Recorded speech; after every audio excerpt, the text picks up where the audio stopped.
Maya Kim had never been special. At least, that was what she told herself every night when she returned to her cramped one-room apartment, her shoes soaked in sweat and city dust after a double shift at the cafe. She was 24, with nothing to her name except an overused notebook full of scribbles, a mother who called once a month to ask about rent, and a habit of running after buses. It was a bus, in fact, that changed everything. That morning, she had been late again. The sun hadn't even risen, and she was clutching her worn bag as she darted across the street. The bus was crowded, passengers pressed against one another like sardines, but she squeezed in. She remembered gripping the cold metal bar near the back, her breath fogging the glass. Then, the screech of tires. The lurch, a deafening crash. When Maya woke, it was to the sterile whiteness of a hospital ward. Pain throbbed through her skull, and her body felt as if it had been torn apart and stitched back together. The doctors called it a miracle, just a concussion, they said, as though that explained why she had survived when others hadn't. But the miracle carried something else. At first, she thought she was losing her mind. The whispers began softly, trickling into her head like an echo. God, I hope my shift ends soon. Don't forget to buy flowers for Mom. Why is that girl staring at me? Maya looked around the ward, wide-eyed. The patients were silent, but their thoughts clung to her like static. By the time she returned to work at the cafe, she realized it wasn't a hallucination. She could hear people, their words, their secrets, their hidden truths. It was terrifying. She learned that her boss deducted from her paycheck while pretending it was a tax. That the kind-looking customer who tipped generously was secretly cheating on his wife. That the girl who smiled at her daily believed she was pitiful. The voices were relentless, pouring in every time she entered a room. She would clutch her head, praying for silence, but silence never came. Until one evening, the cafe bell chimed, and she turned automatically, tray in hand. A man stepped in, tall, broad-shouldered, dressed in a charcoal suit that looked sharper than anything she had ever touched. His presence drew eyes. He was not a man who belonged in their shabby cafe. And then, his thought struck her. She hasn't changed. 15 years, and she's still the same girl by the window. Maya froze, her hand trembling. She looked at him closely, but his face was unfamiliar. Dark eyes, firm jawline, expensive watch, she would remember someone like him.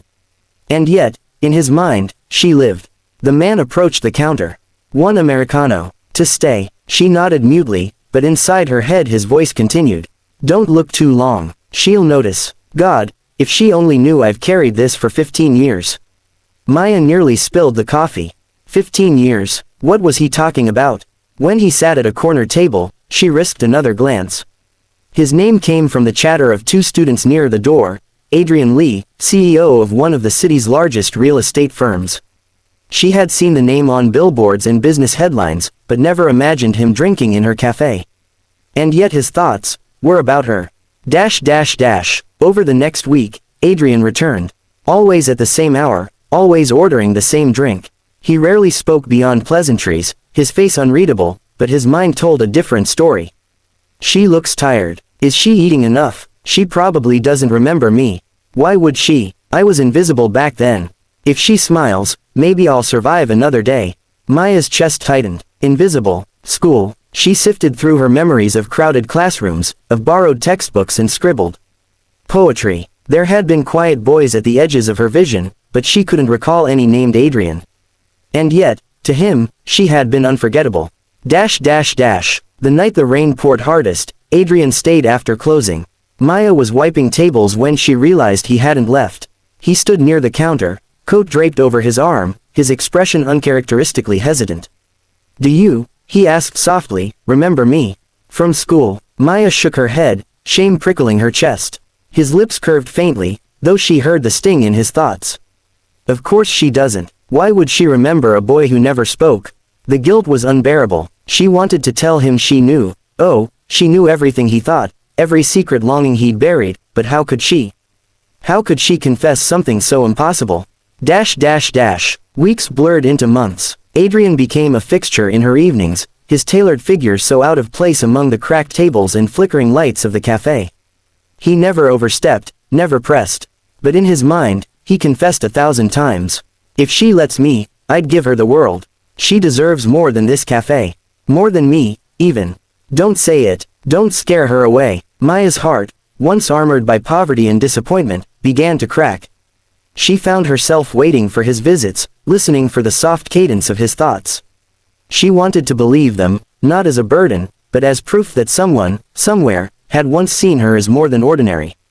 The breaking point came one winter night. She had fainted outside the cafe, her body collapsing from exhaustion.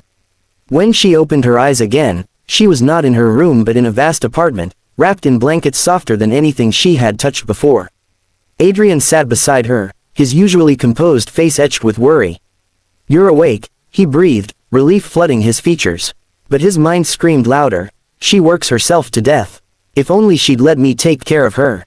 God, I'd give her everything, if she'd just let me stay by her side." Maya's throat tightened. "Why?" she whispered. "Why are you doing this?" Adrian hesitated, then said aloud, "Because I owe you more than you realize." But in his mind, "Because I've loved you since I was 13. Because you were the only light in a boy's dark world. Because 15 years later, you still are." Tears slid down Maya's cheeks. He didn't even know she had heard. For days, she carried the secret like a burning coal. She wanted to tell him, to release the truth, but what if he thought her insane? What if the fragile bond between them shattered? And yet, hiding from it was impossible. She had spent her whole life being unseen, unloved. And here was a man who had loved her in silence for 15 years. She couldn't let fear steal that away. One evening, she found him waiting outside the cafe. The city lights glimmered behind him, neon spilling across the pavement. He looked at her the way he always did, calm on the outside, turmoil inside. "Don't say it. If she rejects me, I won't survive." Maya stepped closer, her hands trembling. "Adrian," she said, her voice breaking. "There's something you should know." He froze. His thoughts tumbled wildly. "She knows. She remembers. Please, God, let her feel the same." Maya smiled through her tears, the first true smile she had given him. "I remember nothing," she whispered, "and yet, I know everything." And before doubt could silence her, she reached for his hand, letting the courage he had never found mirror in her own. That night, the whispers in Maya's mind were no longer curses. They were a confession finally heard. A love no longer silent. For the first time since the bus crash, Maya felt that perhaps her strange gift had been no accident at all. Perhaps it had been fate's way of showing her what she had missed all along. That she had always been extraordinary, at least, to him. Maya Kim was used to being invisible. She was 24, working long hours at a cramped cafe, living in a rented room that smelled of damp plaster. Life was a cycle of debt and exhaustion. She had no time for dreams, only for survival. That morning, she was late again. The bus was crowded, and she managed to squeeze herself into a corner seat near the back. Half an hour later, as the vehicle sped down the highway, the driver swerved too sharply to avoid a truck. The world shattered in screams, the screech of metal against asphalt. Then, darkness. When Maya opened her eyes, she was in a hospital bed. The doctor said she was lucky, just a concussion, nothing broken. But Maya soon realized the real damage was stranger than anything the doctor could diagnose. The whispers began in the ward. "I hope she doesn't notice the IV is loose. When will my shift end? I'm starving. That girl looks so fragile. Poor thing." Maya whipped her head around, but the mouths around her were closed. These voices weren't spoken aloud. They were thoughts. It wasn't a one-time hallucination. Back at the cafe, she began to hear the same thing, every stray thought of her customers and coworkers. She learned her boss skimmed off wages. She discovered regulars who smiled at her were silently mocking her patched shoes. It was overwhelming, painful, like drowning in other people's secrets. And then, one evening, she heard a voice that froze her blood. "She hasn't changed. 15 years, and she's still the same girl by the window." Maya looked up. The man at the door didn't belong in their shabby cafe. He was tall, sharply dressed, with the kind of confidence that drew stares. He ordered a coffee, his tone cool, but his mind screamed louder than his voice. "Don't stare. She won't recognize you. But God, if she only knew I've carried this for 15 years. Maya's hands trembled. She didn't know his face. Yet he thought of her as though she were carved into his very soul. His name, she later overheard, was Adrian Lee, CEO of a vast real estate empire. The kind of man who appeared in newspapers and glossy magazines. Cold, powerful, unreachable. But when Adrian looked at her, his thoughts were tender, almost fragile. She used to sit near the window, scribbling poems. She never knew I borrowed them after class. Don't tell her. She'd laugh if she knew I loved her back then. 15 years, and still, she's all I want. Maya nearly dropped the tray. 15 years. Loved her. She had no memory of him, but he remembered her so vividly it hurt. That night, long after Adrian left, Maya lay awake in her room, the whispers of his mind echoing louder than any other thought she had ever stolen. For the first time, she wished she couldn't read minds at all. Part 2. The Confession Without Words. Adrian began visiting often, always at the same hour, always ordering the same Americano. He was polite, composed, but his thoughts betrayed him every time. She looks tired. If only she knew I'd take care of her. Don't say it. Don't scare her away. Just smile, Maya, please. Maya found herself waiting for his visits, torn between dread and warmth. She wanted to tell him she knew, that she'd heard every confession he had never spoken, but fear stopped her. What would he think if she admitted she could hear the secrets he'd guarded for 15 years? One rainy night, she collapsed outside the cafe from exhaustion. When she woke, she was wrapped in silk sheets, the city lights glimmering through tall windows. Adrian sat at her bedside, his face raw with worry. "You're awake," he said softly, but in his mind, "She works herself to death. If only she'd let me protect her.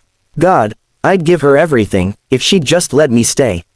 Maya's heart clenched. "Why are you doing this?" she whispered. Aloud, Adrian said, "Because I owe you more than you know." But his mind roared the truth, "Because I've loved you since I was 13. Because you were the only light in a boy's lonely world. Because 15 years later, you still are." Tears burned in Maya's eyes. He didn't know she heard him. Days passed. Maya carried the truth like a fragile glass she dared not drop. She could no longer pretend his visits meant nothing. He wasn't just a powerful man stopping for coffee, he was the boy who had once loved her quietly, who still loved her now. One evening, she found him waiting outside the cafe. The neon glow painted his face, but his eyes were uncertain. "Maya," he said slowly, "there's something I've wanted to tell you for a long time." His thoughts collided with his words, raw and pleading. "Please, let me love you. Please, don't turn away." Maya stepped closer, her voice trembling. "Adrian, there's something I already know." He froze. She smiled then, through fear, through tears, through all the silence between them. It was the smile he had waited 15 years to see. And though she hadn't confessed her strange gift, though she hadn't told him she had heard every secret in his heart, she let that smile be her answer. That night, the whispers in her head no longer felt like curses. They were blessings, carrying her into a love that had waited half a lifetime to be spoken aloud.